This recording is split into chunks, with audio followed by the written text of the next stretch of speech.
આજે ગીતા જયંતિ છે.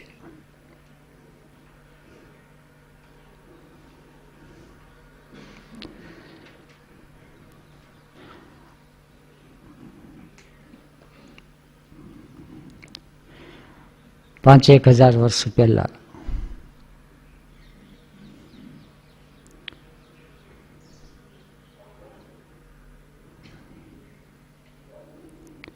કુરુક્ષેત્રના મેદાનમાં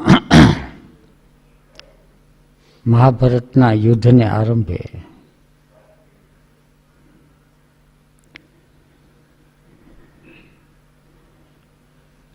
ભગવદ્ ગીતાનું અવતરણ થયેલું.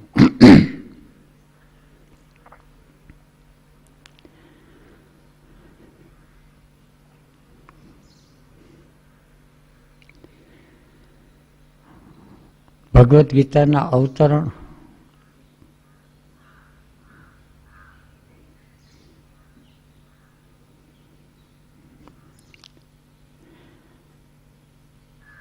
જ્યાં જ્યાં મહાભારતનું યુદ્ધ થાય છે ત્યાં થયા જ કરે છે.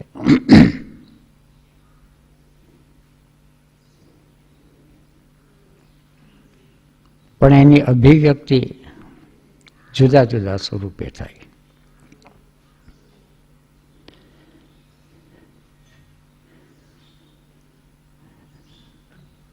ગીતા, ઉપનિષદ, બ્રહ્મસૂત્ર, દર્શન શાસ્ત્રો, કુરાન, બાઇબલ,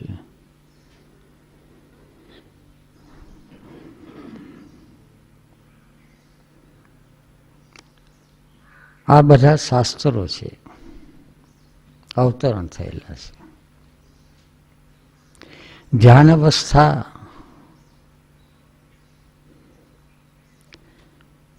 ની અંદર જીવ જ્યારે ચોથી અવસ્થામાં, તુરીય અવસ્થામાં જીવ જ્યારે પહોંચે છે ત્યારે એનું અવતરણ થાય છે.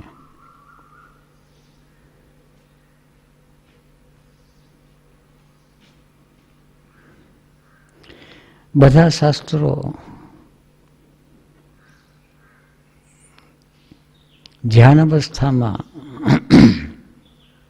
અવતરિત થયેલા એને શાસ્ત્ર કહે. ધ્યાન અવસ્થા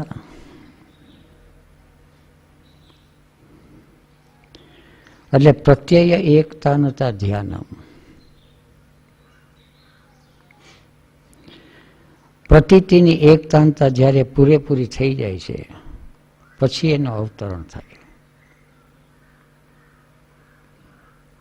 સંસારી જીવ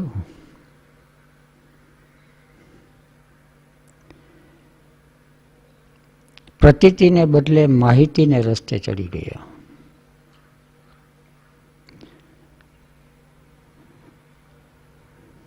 શાસ્ત્ર છે પ્રતીતિજન્ય છે,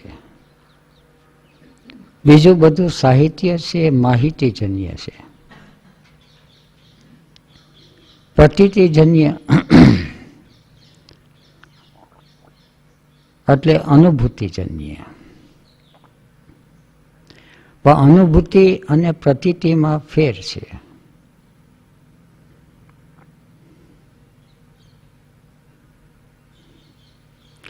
પ્રતીતિ એટલે ડાયજેશન ઓફ ઇમ્પ્રેશન ફૂડ.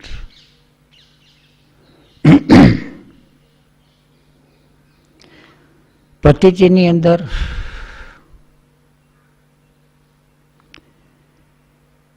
એક સભાનતા હોય, દ્રષ્ટાભાવ હોય, જાગૃતિ હોય. અનુભૂતિની અંદર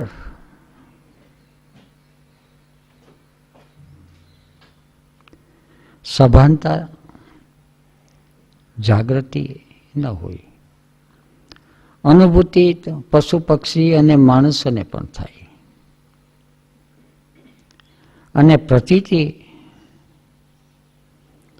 ભાન આવ્યા પછી થાય.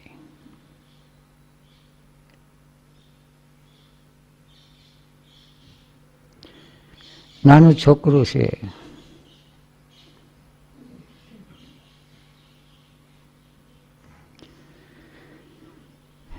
રમતા રમતા દેવતાને હાથ અડાડી દે. તને દેવતા શું છે એની પ્રતીતિ થઈ ગઈ, પણ એ પ્રતીતિને અનુભૂતિ કહે. ચાલતા ચાલતા પડી ગયો, વાગી ગયો, એને અનુભૂતિ થઈ.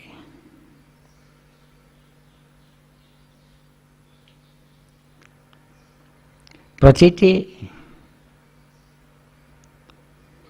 ઇન્દ્રિયના વિષયો અને વિષયોની પ્રતીતિ થાય છે કે વિષયોની અનુભૂતિ થાય છે.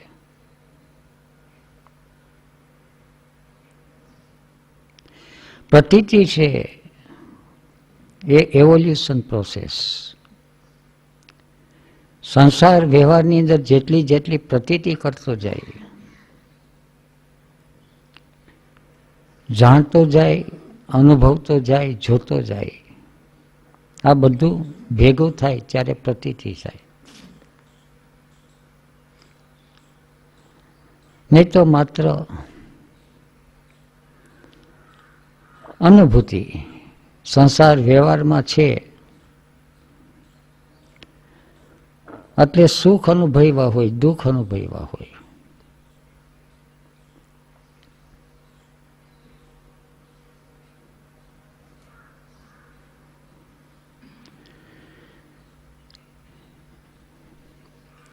પ્રતીતિ હંમેશા વર્તમાન ક્ષણમાં જ થાય.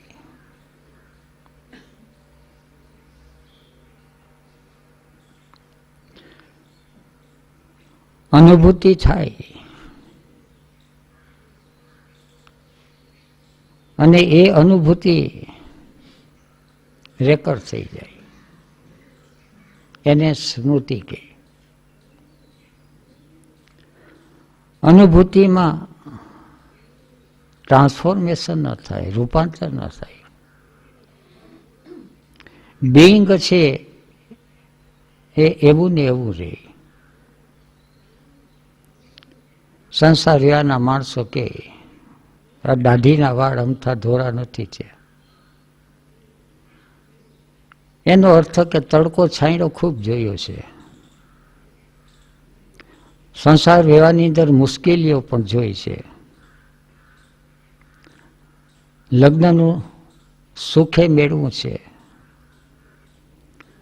અને જવાબદારીની ચિંતાના ભાર નીચે ચગદાઈ પણ ગયો છે. કોર્ટ કચેરીના કેસે કર્યા છે, કંઈક હાર્યા છે, કંઈક જીતા છે.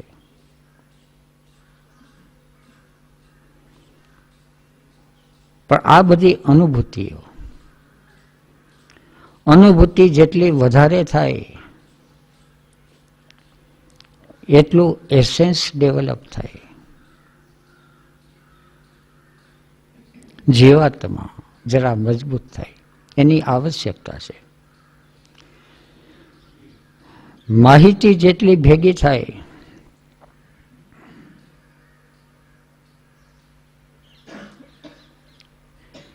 એટલું પર્સનાલિટીનો સેલ્ફ, એની પણ આવશ્યકતા છે. મગફળીના બીજ માટે ફોતરું જરૂરી છે. માહિતી સહયોગ આપે વ્યવહારમાં.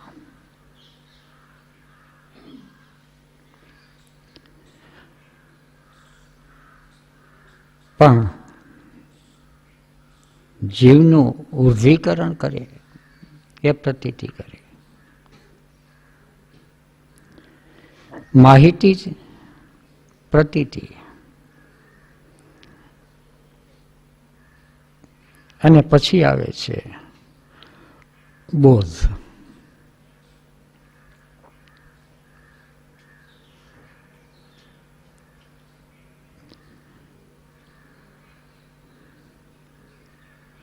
પહેલી નવેમ્બર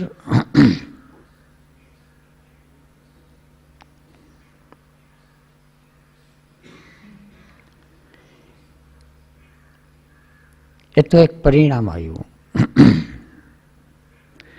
1967 ઓશોની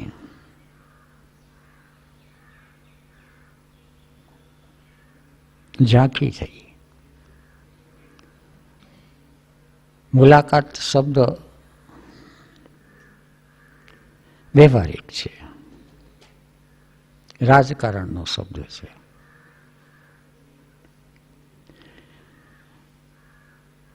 બચપણથી વાંચનનો અતિશય શોખ. માધવપુર લાઇબ્રેરીનું સંચાલન મારા હાથમાં હતું અને કંઈ કામકાજ નહીં, ખાવા પીવાનું તૈયાર મળી રહે.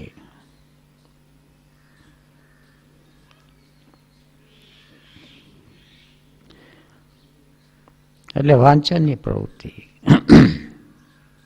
વાંચવાનું ને ન વાંચવાનું ઘણું બધું વાંચ્યું. એ જમાનામાં જેટલી માહિતી એકઠી થાય એટલી બધી માહિતી મગજમાં ભરાવા માંડી.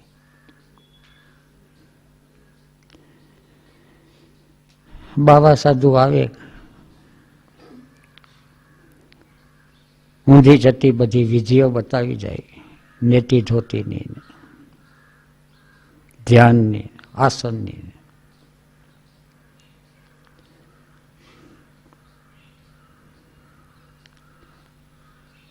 શારદાગ્રામ શિબિર થઈ.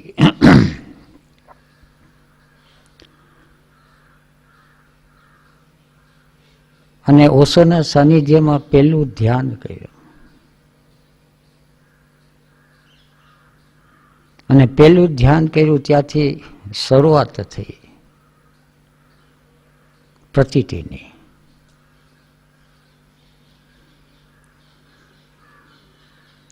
વર્તમાન ક્ષણની અંદર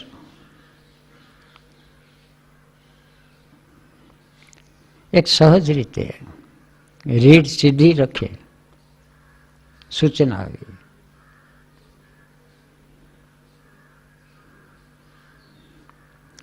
અને રિલેક્સ રીતે.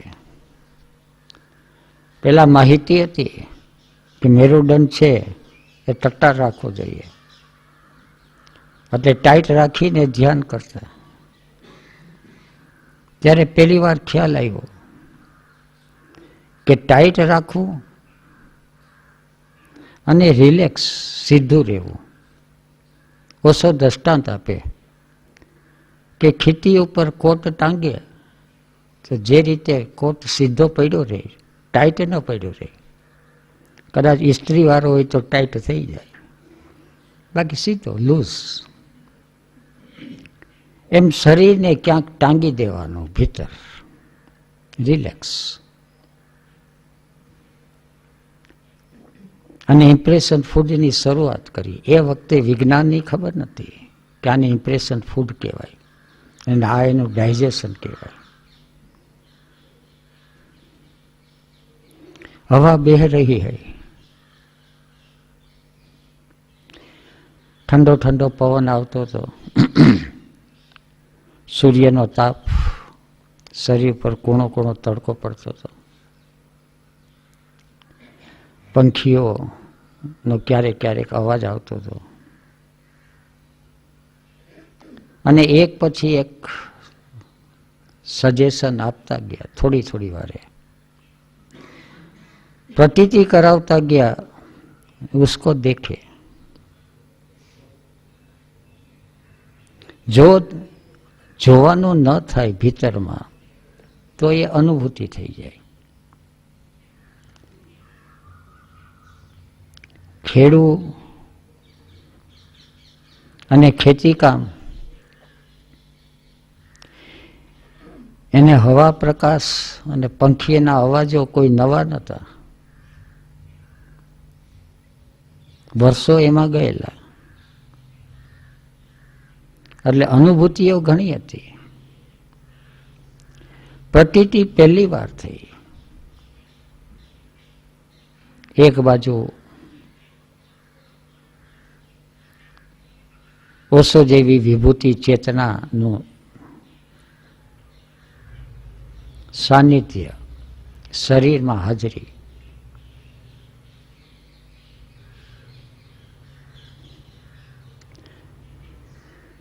બીજી બાજુ ભીતરની પ્યાસ.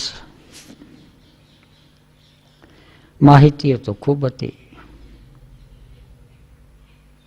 પણ પાયો ત્યાંથી બંધાઈ ગયો. એક સ્વાદ મળી ગયો વર્તમાન ક્ષણનો, પ્રતીતિનો. પછી તો અભ્યાસ જ કરવાનો રહે. તત્ર સ્થિતો યત્ન અભ્યાસ. અને અભ્યાસ એટલે પ્રતીતિનો અભ્યાસ. જેટલી પ્રતીતિ વધતી જાય, જ્યાં જ્યાં અવસર મળે ત્યાં પ્રતીતિ કરતા જાય. પ્રતીતિ પ્રત્યય એકતા નતા ધ્યાનમ. માહિતી છે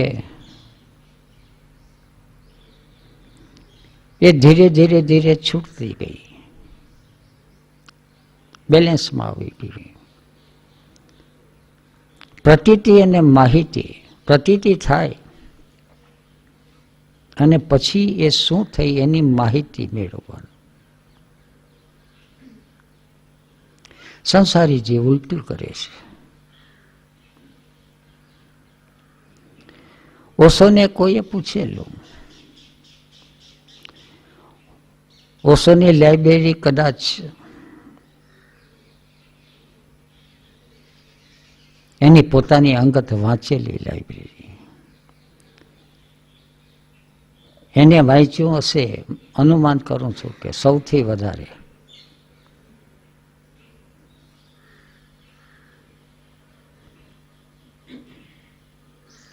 બધું વાંચેલું, દરેકના દરેક વિષયની અંદર.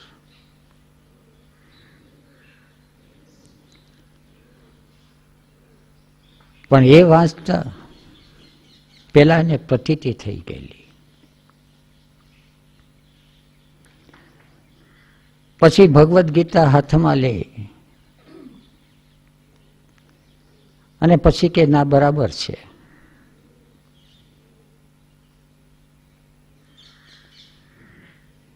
કુરાન હાથમાં લે, બાઇબલ હાથમાં લે, જીન સૂત્ર હાથમાં લે. જગતની અંદર જેટલા જેટલા સંપ્રદાયો છે, પ્રતીતિને આધારે એ નક્કી થતું જાય. ક્યાં કેટલા પ્રમાણમાં અભિવ્યક્તિ થઈ છે, કેટલી અભિવ્યક્તિ છે એ અધૂરી છે, કેટલી અભિવ્યક્તિ છે એ વિકૃત છે, એ નક્કી થતું જાય. 1 નવેમ્બરે વિવેક શક્તિ ઉઘડી ગઈ. બધી માહિતીઓ બધી એકઠી કરેલી. પ્રતીતિ થયાની સાથે જ બધી માહિતી છે એનો ઢગલો થવા માંડ્યો. શરૂઆતની શિબિરો થતી,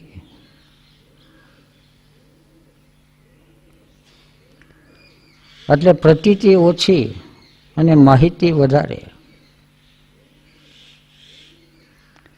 સવારના 8 વાગ્યાથી બપોરના 12 વાગ્યા સુધી લેક્ચર ચાલે,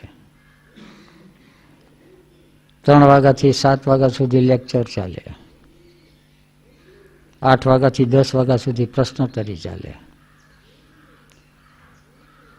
અંદર બધું સપ્રેસ હતું, એ બધું નીકળવા માંડ્યું. રામદુલારે બાપુ આવ્યા.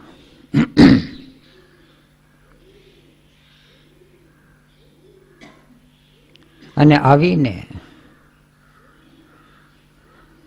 માહિતીમાં ઉર્જા જતી હતી એને ધીરે ધીરે ધીરે પ્રતીતિ તરફ વાળવા માંડી. બેલેન્સિંગ. ગીતામાં એક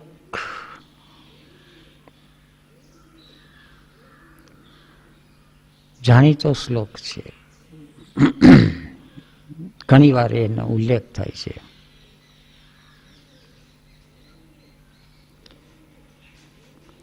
જાયત વિષયાન પુંસઃ, આજ ભગવદ્ ગીતા છે, ગીતાંજલિ છે. સંગસ તેસુપજાયતે, સંગાત સંજાયતે કામ, કામાત ક્રોધો બીજાયતે, ક્રોધાત ભવતી સમોહ, સમોહાત સ્મૃતિ વિભ્રમ, સ્મૃતિ ભંસાદ બુદ્ધિનાશો, બુદ્ધિનાશાત પ્રણશ્યતિ.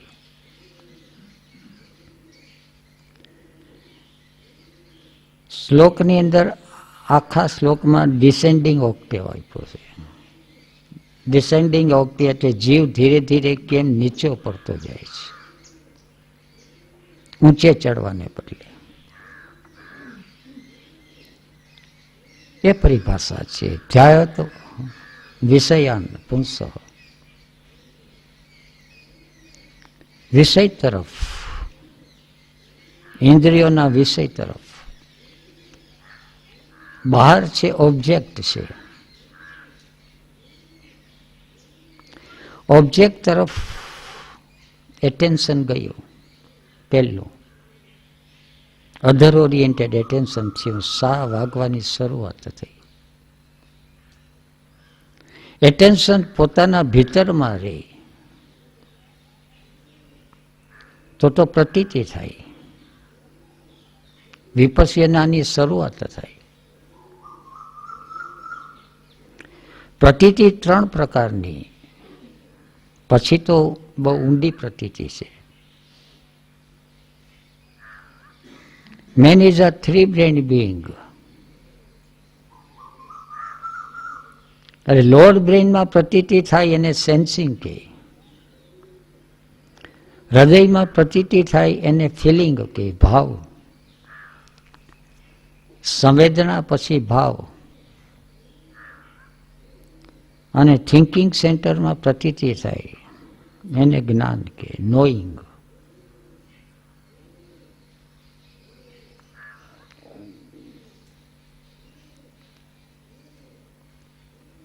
પણ સંસારી જીવ છે એને આ બધી વસ્તુ છે એ બનાવટી છે, અસલી નથી. લોઅર બ્રેઇન તો પ્રકૃતિને આધીન છે, ઇન્સ્ટિંગ, મૂવિંગ અને સેક્સ. પણ અંદર દ્રષ્ટા નથી એટલે પ્રતીતિ ન થાય.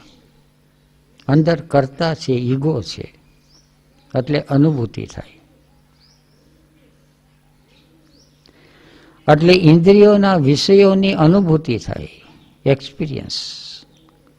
એમાંથી સ્મૃતિ વૃત્તિનો જન્મ થાય. અનુભૂતિ થાય એ તરત જ રેકર્ડ થઈ જાય, એને સ્મૃતિ કહે. ધ્યાયત વિષયાન પુંસઃ, સા વાગી ગયો અને વિષયની તરફ એટેન્શન જાય છે, કારણ કે પ્રકૃતિનો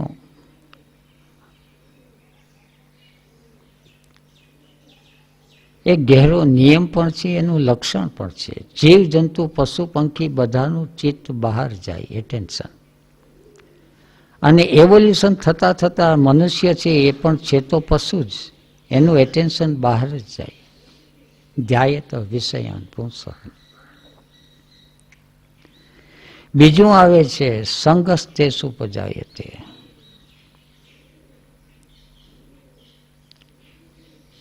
સંગ થાય.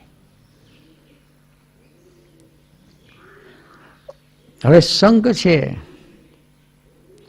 એની અંદર જાગૃતિ હોય તો એવોલ્યુશન તરફ જાય. પણ વિષય તરફ એટેન્શન જાય છે એનું ભાન જ નથી.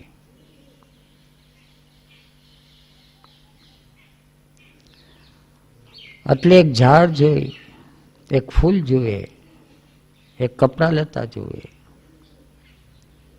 એક સ્ત્રી જુએ, પુરુષ જુએ, કંઈ પણ જુએ, કંઈક પણ સાંભળે, 5 વિષયો છે: શબ્દ, સ્પર્શ, રૂપ, રસ અને ગંધ. સંગ થયો, એટેન્શન ગયું, શબ્દ પ્રત્યે જાય, સંગીતના પ્રત્યે કે કોલાહલ પ્રત્યે. સ્પર્શ પ્રત્યે જાય, કોઈનો સુંવાળો સ્પર્શ થાય કે કોઈનો દાહક સ્પર્શ થાય. 5 વિષયો. સંગસ્તે સુપજાયતે, સંગાત સંજાયતે કામ. ત્રીજું આવ્યું, કામના જાગી ગઈ. હવે જે હાઈવે ઉપર જીવ જાતો હતો એ નીચે ઉતરી ગયો. કામના જાગી ગઈ. વર્તમાન ક્ષણ ચૂકાઈ ગઈ. પ્રતીતિ અને અનુભૂતિ છે એ બેય ગુમ થવા માંડ્યું. જે છે એને માનતોય નથી અને જાણતોય નથી. અભાવ પ્રત્યય આલંબના. જે નથી એની પ્રતીતિ કરવા માંડ્યો. જીવ છે નિદ્રાધીન થઈ ગયો. એ વૃત્તિ નિદ્રા થઈ, કામનામાં ચડી ગયો. અને 5 વિષય છે અને 5 વિષય, કોઈ પણ વિષય છે એની કામનામાં ચડી ગયો. અને પછી તો જાયત વિષયાન પુંસ સંગસ્તે સુપજાયતે, સંગાત સંજાયતે કામ.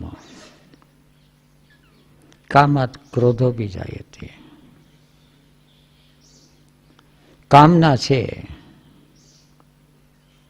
એમાંથી ક્રોધ જન્મે. કારણ કે કામનામાંથી કામના જન્મતી જાય, એને ખ્યાલ નથી. અને દરેક કામના છે એ પૂરી નથી થતી. કામનાનું લિમિટેશન આવી જાય તો થોડીક જાગૃતિ આવી ગઈ. પણ કામનાનું લિમિટેશન જ નથી.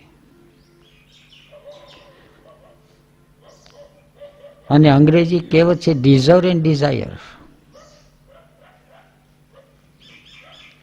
પણ કામનાની અંદર પોતાની પાત્રતા તો જોવાતી નથી. અને કામના વધતી જાય છે. કામાત ક્રોધો બી જાય તે. પછી એમાંથી ક્રોધ જન્મે છે. અને ક્રોધના અનેક સ્વરૂપો છે. મારજુડે થાય છે, ઈર્ષાય આવે છે, જાત ઉપર ક્રોધ ચડે, જિંદગી ઉપર ક્રોધ ચડે, સાધુ સંતો ઉપર ક્રોધ ચડે, સૂરજચંદ્ર તારા ઉપર ક્રોધ ચડે. ક્રોધ એટલે ક્રોધ. ક્યાં એનું નિમિત્ત કોણ બને છે, એના રૂટ કોઝની તો ખબર નથી. કામાત ક્રોધો બી જાય તે, ક્રોધાત ભવતી સમોહ. ક્રોધ આવે છે ઇમોશન સેન્ટરમાં.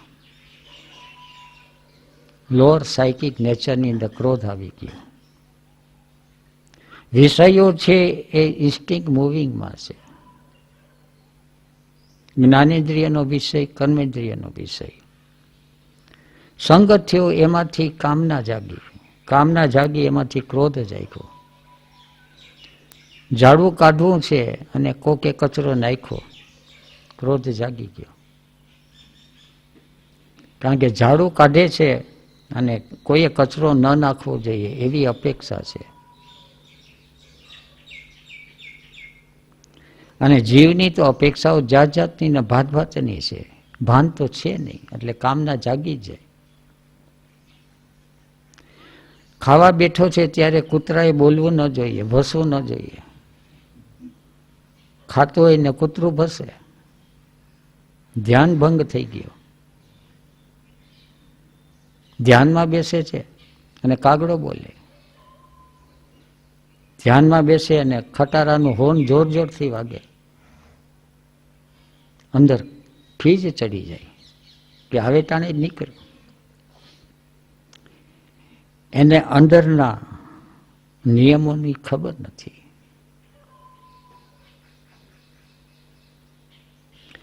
કામાત ક્રોધો બી જાય તે ક્રોધાત ભવથી સમોહ, અને સમોહ થઈ જાય, બુદ્ધિ બેર મારી જાય. પછી કોને ગાળું દે છે, કોને અભિશાપ દે છે, કોના પ્રત્યે કેવા વિચાર કરે છે, એને કંઈ ખ્યાલ જ નથી રહેતો. સમોહ થઈ ગયો, ઘેરાઈ ગયો જીવ. સમોહ સ્મૃતિ વિભ્રમ, શ્રદ્ધા વીર્ય સ્મૃતિ સમાધિ પ્રજ્ઞાપૂર્વક ઇતરેશામ, યોગ સૂત્ર છે. સ્મૃતિ સેલ્ફ રિમેમ્બરિંગ નથી રહેતું, હું કોણ છું એનું મને ભાન નથી રહેતું.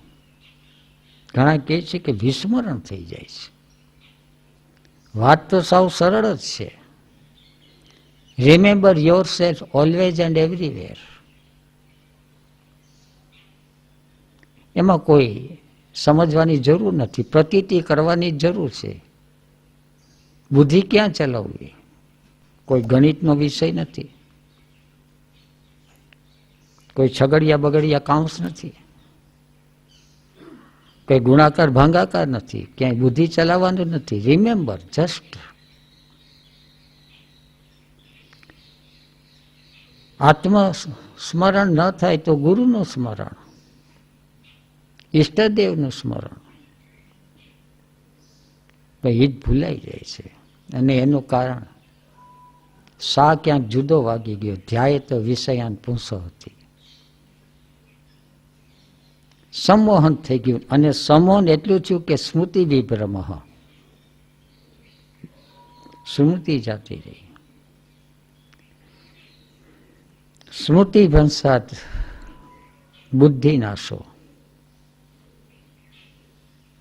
પછી જે ડ્રાઇવિંગ ફેક્ટર છે આપણા જીવનનું, જે સુકાન છે, જેને આધારે જીવન ચાલે છે, બુદ્ધિનાશો પ્રણશ્યતિ. એ જીવન છે, એની ઉર્જા છે, નષ્ટ થતી જાય છે. સંસારી જીવ છે એ બુદ્ધિશાળી માને છે, પોતાની જાતને માને છે. બુદ્ધિ શું છે જાણતા નથી. ડ્રાઈવરની સીટ ઉપર બેઠો હોય અને સ્ટેરિંગ જામ થઈ ગયું હોય અને કન્ડિશન કે એટલે જે બાજુ જતું હોય ત્યાં જ વહી જાય અને પછી ખાડા ખડબાની અંદર પડે. બધાય પોતપોતાનું જીવન પોતાની બુદ્ધિથી ચલાવે છે, પણ સ્ટેરિંગ જામ થઈ ગયું છે અને દેખાતું નથી. કોઈને એમ જ છે કે પૈસો હોય તો જ સુખ છે. કન્ડિશન, સ્ટેરિંગ જામ થઈ ગયો. બુદ્ધિનાશાત પ્રણશ્યતિ. એનાથી ઉલટું છે. ગીતાની અંદર એ શીખવાડે છે, આખો 18 અધ્યાય છે એના છે. એટેન્શન બહાર જાય કારણ કે દેહ છે, અને દેહને 3 પ્રકારના ખોરાકની જરૂર છે. ફિઝિકલ ફૂડ, રોટી દાળ ભાત માટે બહાર જવું જોઈએ. રાતના નીંદર ઉડી ગઈ, ખાવા પીવાની કંઈક પ્રવૃત્તિ કરવી જોઈએ. ઠીક લાગે તે કરે. ખાધું, ફિઝિકલ ફૂડ. જે લોકો જાગ્યા છે એને થાય કે પેટ ભરવું જોઈએ. ગાડીમાં પેટ્રોલ પુરાવવું જોઈએ, પણ પેટ્રોલ પંપ નાખવાની પ્રવૃત્તિ ન કરવી. ઠીક લાગે ત્યાંથી પેટ્રોલ પુરાવી દેવું. સંસારી માણસો ગાડીમાં પેટ્રોલ પુરાવાને ઠેકાણે પેટ્રોલ પંપ ઊભો કરે, અને પંપની પછાડ એટલો રહે કે એમાં પેટ્રોલ આવે જ કે નહીં. બીજું આવે છે એરફૂડ, શ્વાસોશ્વાસ. એરફૂડ બહુ જો પોલ્યુશન ન થયું હોય તો શરીર એની મેળે લીધા કરે છે. પણ જીવન વ્યવહાર છે એ એટલો બધો કેઓટિક થઈ ગયો, આડેધડ, પેટ ભરવાને ખાતર. ક્યાં નોકરી કરવી, ક્યાં ધંધો કરવો, પૂછે તો કે શું કરે, પેટ ભરવાને ખાતર. કે એની અસર થઈ બ્રીધિંગ સિસ્ટમ ઉપર, શ્વાસોશ્વાસ ઉપર, કેઓટિક થઈ ગયા. અને એની અસર થઈ ઇમોશન સેન્ટર ઉપર.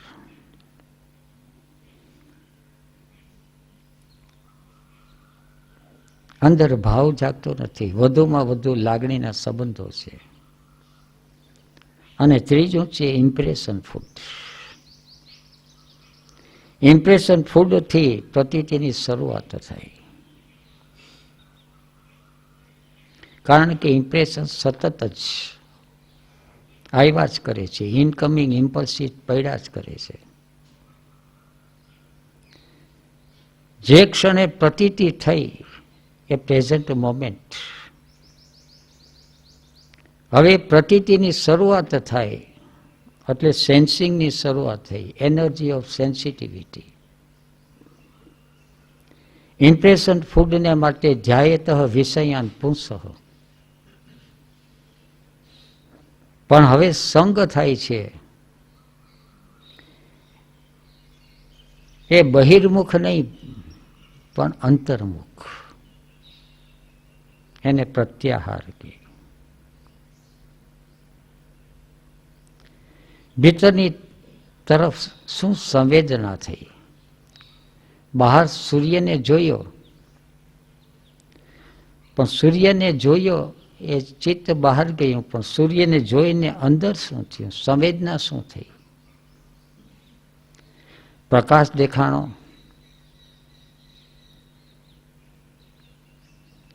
તો દ્રષ્ટિનો વિષય થયો. ગરમાવો આવ્યો તો સ્પર્શનો વિષય થયો. તો દ્રષ્ટિનો વિષય, સ્પર્શનો વિષય, શબ્દનો વિષય, ગંધનો વિષય. ફૂલને જોયું તો ફૂલ દ્રષ્ટિનો વિષય છે અને ગંધનો વિષય છે અને સ્પર્શનો વિષય છે. કુમળો સ્પર્શ છે, ગંધ છે. હજારો પ્રકારની ગંધ છે, દરેક ફૂલની ગંધ અલગ અલગ.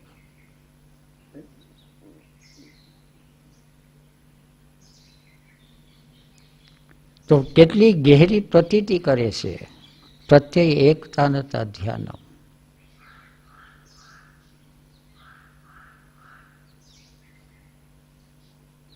પાંચેય થાય, શબ્દ, સ્પર્શ, રૂપ, રસ અને ગંધ.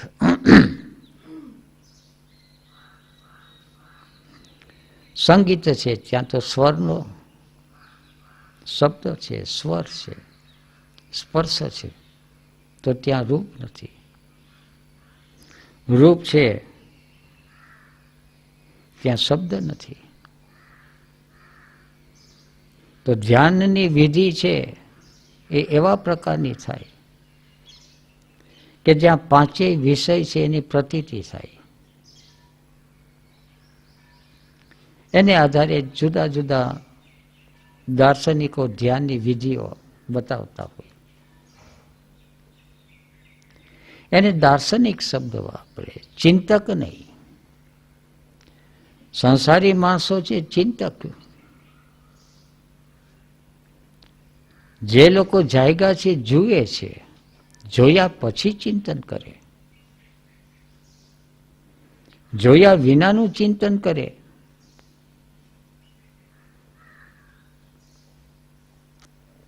તો આંધળું ચિંતન છે. એ કન્ફ્યુઝન, એ ગોટાળે ચડી જવાનો છે. સેન્સિંગ. સેન્સિંગ પછી સંવેદના, સંવેદના પછી ભાવ જન્મે છે, ફિલિંગ. સૂર્યને જોયો, શું સેન્સિંગ થયું, શું ફિલિંગ થયું.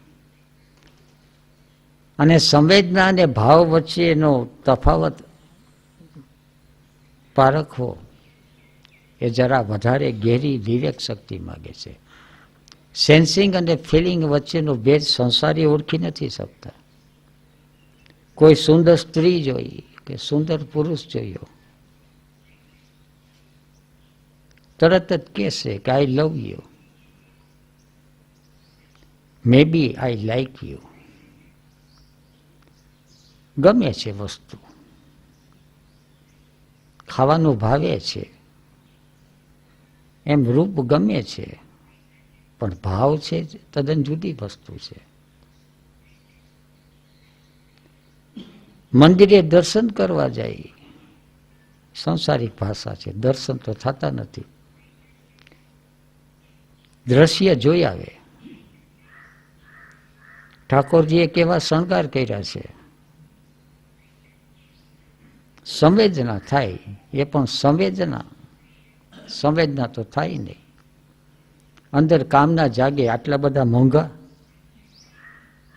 ઓશોએ ઘડિયાળ પહેરી હતી, હીરાની ઘડિયાળ હતી, કેટલાની હશે? તો ઓશોના દર્શન કરવા જાય. સંવેદના, એની હાજરીની અંદર શું સંવેદના થઈ, શું સેન્સિંગ થયું. પછી ભાવ જાગે છે. ભાવ જાગે એટલે અહંકાર ઓગળવા માંડે, તો એ ભાવની પ્રતીતિ સાચી. અહંકાર છે તો ખરો, રહે છે જ, પણ હવે સાકરનો ગાંગડો કે મીઠાનો ગાંગડો પાણીમાં પડી ગયો, હવે ઓગળવાની શરૂઆત થઈ. એનું આસન જુદા પ્રકારનું બની જાય. એની જે કરોડરજ્જુ છે ટાઈટ હોય એ થોડી ઢીલી પડે. માથું અકળ હોય એ નમવા માંડે. હાથ જે બાંધવા માટે આતુર હોય એને બદલે બે હાથ જોડાઈ જાય. આ બધી મુદ્રાઓ છે. ક્યાંય પણ જાય, સમુદ્ર કાંઠે જાય, પહાડની ટોચે જાય, અંદર ભાવ જાગે એટલે શરીરની મુદ્રાઓ બદલાતી જાય. Sensing, feeling. અને પછી આવે છે નોઈંગ, પછી એને દર્શન થાય. દર્શન થયા પછી આપણે ત્યાં એને માટે કહે છે કે અન્નમય કોષ. પછી પ્રતીતિની શરૂઆત થઈ એટલે પ્રાણમય કોષ, મનોમય કોષ, વિજ્ઞાનમય કોષ. અને પછી જે પ્રતીતિ થાય છે સ્વબોધની, બીઈંગ, હું કોણ છું, એની પ્રતીતિ થાય. એ બુદ્ધિનો વિષય નથી, ચર્ચાનો કે તર્કનો વિષય નથી. એટલે દરેક શાસ્ત્ર ને સમજવા હોય તો બુદ્ધિથી નથી સમજાતું, પ્રતીતિથી સમજાય. એ આર્ગ્યુમેન્ટથી, ચર્ચા વિચારણાથી નથી સમજાતું. 1 નવેમ્બર પછી બાપુની હાજરી થઈ. બાપુ ઘણું લખતા. પરિવ્રાજક હતા. પરિવ્રાજક હતા, ઠેક ઠેકાળે જાય, ખાવા પીવાનું ક્યાંક ક્યાંકથી મળી જાય, ક્યાંક ન પણ મળે. દ્વારકાની અંદર અવારનવાર બાપુને જવાનું થતું, પુષ્કરભાઈને ઘેરે. પછી પુષ્કરભાઈ ને સાથે થોડો પરિચય વધવા માંડ્યો.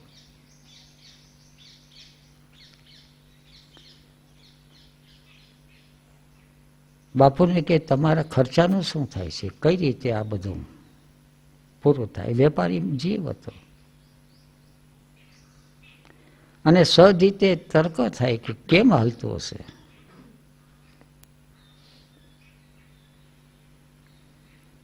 એટલે બાપુએ પ્રેક્ટિકલ જવાબ આપ્યો કે પરમાત્મા બધાનું પૂરું કરે છે, તો એ અધરોધર જવાબ.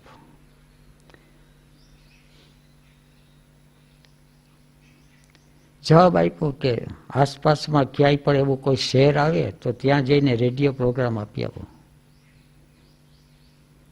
અને બાપુને થેલીની અંદર રેડિયો પ્રોગ્રામના ચેક એમને પડ્યા હોય, કેટલાક વટાવેલા હોય, કેટલાક ડ્યુ ડેટ થઈ ગયા હોય. પછી એ બધી વ્યવસ્થા પુષ્કરભાઈ કરતા. બાપુના નામનું બેંકનું કંઈ ખાતું ખોલાયું એવું કદાચ એ પુષ્કરભાઈએ વાત કરેલી. અને એ પછી એની જવાબદારી સંભાળી લીધેલી.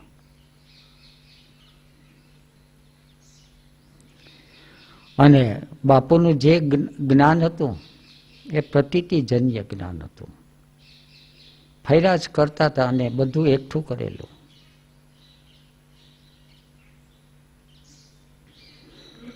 પછી એને એક પુસ્તિકા, ગ્રંથ તો ન કહેવાય, પુસ્તિકા લખી, પુસ્તક છે. એનું નામ આપ્યું પૂર્ણતા ને પંથે.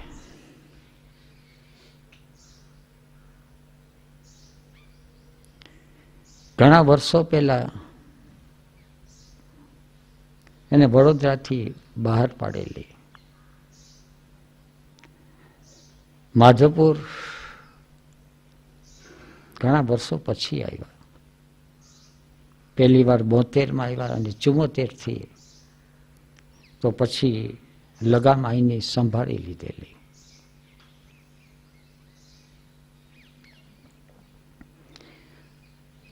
રૂમમાં એકવાર હું પણ આ બધા પ્રવચનોમાંથી થોડો નિવૃત્ત થયો હતો એકાદ દિવસ. નહીં તો અમારે ચાલ્યા જ કરતું સવારથી સાંજ સુધી. કંઈ ને કંઈ વાંચન ને કંઈ ને કંઈ ચિંતન. વાંચન ચિંતનનું જરા વધારે પડતું થઈ ગયું. પ્રતીતિ થોડી ઓછી થવા માંડી. પછી બાપુ કંઈ ને કંઈ વળગાડી દે કામે. અમે લોકો જરા થિયરીમાં જરા વધારે જરા સમજીએ. લો ઓફ ઓક્ટેવ શું છે, કેટલાય ચિત્રના ચિત્રા છે, રે ઓફ ક્રિએશનના. પણ ઓક્ટેવની પ્રતીતિ થવી જોઈએ તો ખ્યાલ જ નહોતો.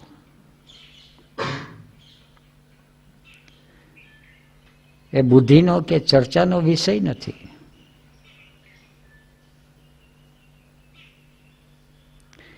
પૂર્ણતાને પંથે પુસ્તક લીધું. એની અંદર ચિત્રો છે.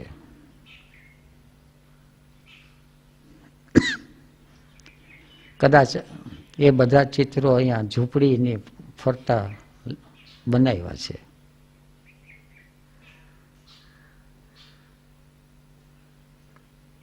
પાસે બેસાડીને કે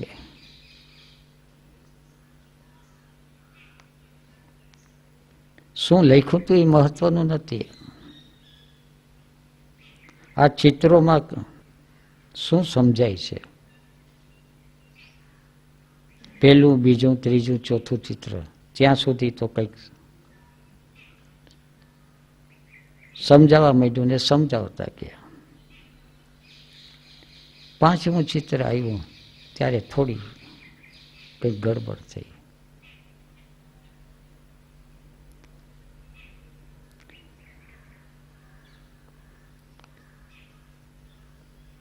આગળ કંઈ ન કીધું.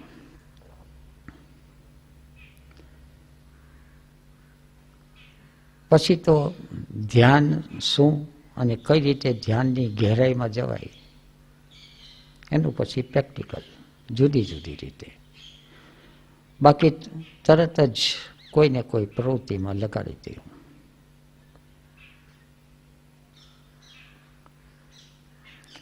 માહિતી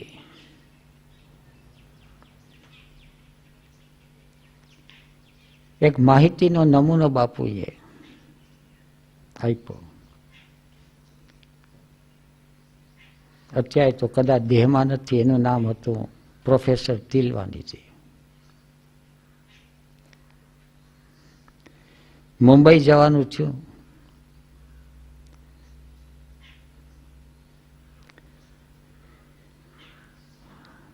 બાપુ ચા પાણી પીને સેજ આરામ કરતા હતા. પાસે બેઠો હતો ત્યાં મળવા આવ્યા.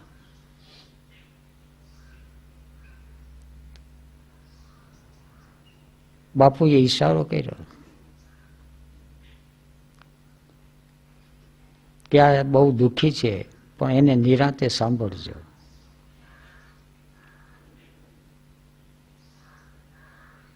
પણ ભૂલે ચૂકે એની સામે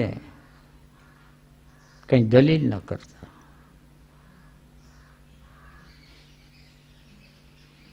પ્રશ્ન ન ઉઠાવતા.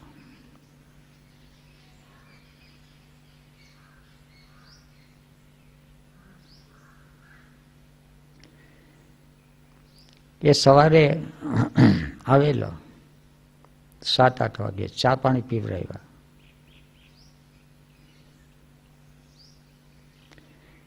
અને એની વાત પૂરી થઈ સાંજે 5:30-6.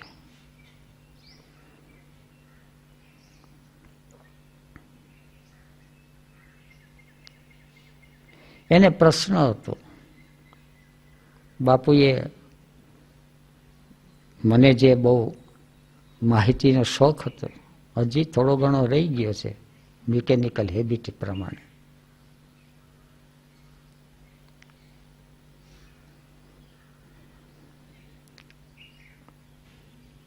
એટલે મને થોડોક પદાર્થ પાઠ દેવાને માટે ચીંધી દીધું તિલવાનીજીને કે રજનીશના ભગત છે. એટલે મને જરા વધારે ઇન્ટરેસ્ટ પડ્યો, કારણ કે એને રજનીશ સાથે ભણતા હતા. અને એનો પ્રશ્ન એ હતો, મને પૂછ્યો કે મારામાં અને રજનીશમાં શું ફેર તમને લાગે છે? રજનીશને ભગવાન શા માટે કહે છે?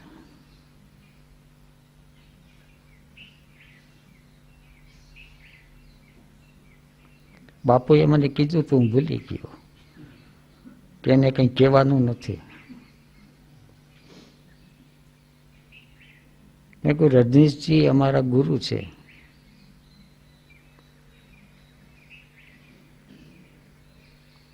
તો કે હું કેમ નહીં? તમને જે જોઈએ છે એ હું આપું. મેં કહ્યું રજનીશજી પ્રત્યે એક પ્રેમ જાગ્યો છે, અને પ્રેમને કારણે, ભાવને કારણે અમે એનું શિષ્યત્વ ગ્રહણ કર્યું છે. મને કે પ્રેમ શું છે? Function of hormones. અને શરૂઆત કરી હોર્મોન્સની. સાંજે 6 વાગ્યા.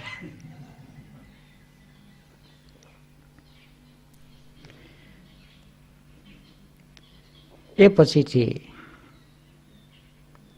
બાપુએ એ પાઠ આપી દીધો કે ઘાયલ કી ગતિ ઘાયલ જાને.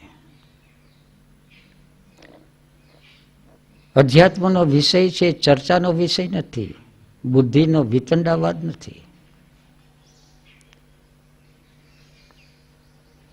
બાપુએ એક લખેલું કે લખાવેલું હોય, નિષ્ફળ પ્રયત્ન.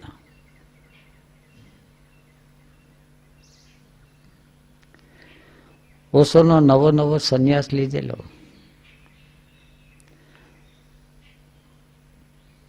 અને એક સંબંધી હતા, હવે તો નામ સ્વામી કૃષ્ણ ચૈતન્ય, કૃષ્ણ ચેતના, સંબંધમાં થાય.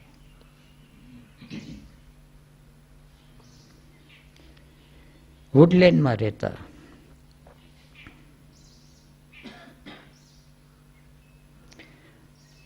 વુડલેન્ડ મુંબઈનો એક આલિશાન ફ્લેટ છે, જબરજસ્ત. ઓશો જ્યારે જબલપુર છોડીને મુંબઈ આવેલા, પછી છેલ્લે વુડલેન્ડમાં રહેતા, પહેલે માળે, અને આ લોકો રહેતા 6 માળે. પૈસે ટકે સુખી. અને ઓશો અને એના સંન્યાસીઓ નીચે આવીને ડિસ્ટર્બ, અડધા ગાંડા ગેલા જેવા હોય, કીર્તન કરે, ભગવા પહેરે. અને એરિસ્ટોક્રેટ સોસાયટીની અંદર તો આ બધું ડિસ્ટર્બન્સ લાગે.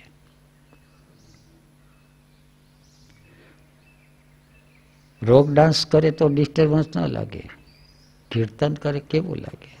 પણ ઓશો એટલે ઓશો હતા. પણ જિંદગીના પછડા તો હોય છે, દરેકના જીવનમાં આવે છે, અને સંસ્કાર જાગી ઉઠે છે. આ લોકોના સંસ્કાર જાગ્યા. હવે નિમંત્રણ આપ્યું, નહીં તો ઉપેક્ષા રાખતા. સગા સંબંધી હોય, લાગણીના સંબંધ હોય, એટલે આ લોકો કહીને એ ભાષામાં હાય હલ્લો કરી લે. પણ હવે ભાવથી નિમંત્રણ આપ્યું. અને ઓશોની વાત આવે, કોઈ તત્વજ્ઞાનની વાત આવે, એટલે ઘણી બધી માહિતીઓ ભેગી થયેલી કે અમારે સમજવું છે કે ઓશો શું કે છે, આ બધું છે શું. મેં કીધું ભલે સમજાવો. સમજવામાં ને સમજાવવામાં અમે બેસી ગયા. અત્યારે સ્મૃતિમાં કંઈક છે કે 74 કલાક અમારી ચર્ચા ચાલી. ખાતા વખતે ચર્ચા, ટોયલેટ વખતે થોડું બંધ. રાતના નીંદર આવે ત્યાં સુધી, અને સવારના ઉઠે એટલે પાછું શરૂ. જેટલા પ્રશ્ન ને એના ઉત્તર ને પ્રશ્ન ને ઉત્તર, પ્રશ્ન ને ઉત્તર. છેલ્લે પછી નિષ્ફળ પ્રયત્ન. એક ફરફરિયું પાસે જ રાખતો એ વખતે. મેં કહું અંતે જો સમજવું હોય તો આ છે આખરી. અને એ છે રામદુલારે બાપુનું. મને કે રામદુલારે બાપુ કોણ? મેં કીધું અવારનવાર મુંબઈ આવે છે અને જે ઠેકાને ઉતરે છે એનો ફોન નંબર આવે.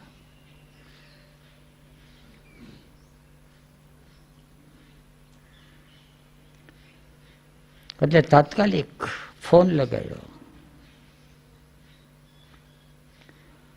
ફોન લગાડ્યો ને કીધું કે જેને ત્યાં ઉતરતા કે બાપુ અહીં છે, દર્શન કરવા હોય તો આવી જાઓ.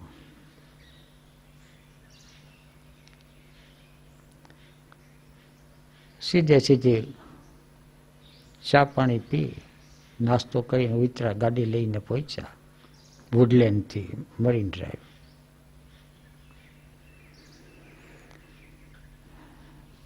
બાપુને પગે લાગ્યા.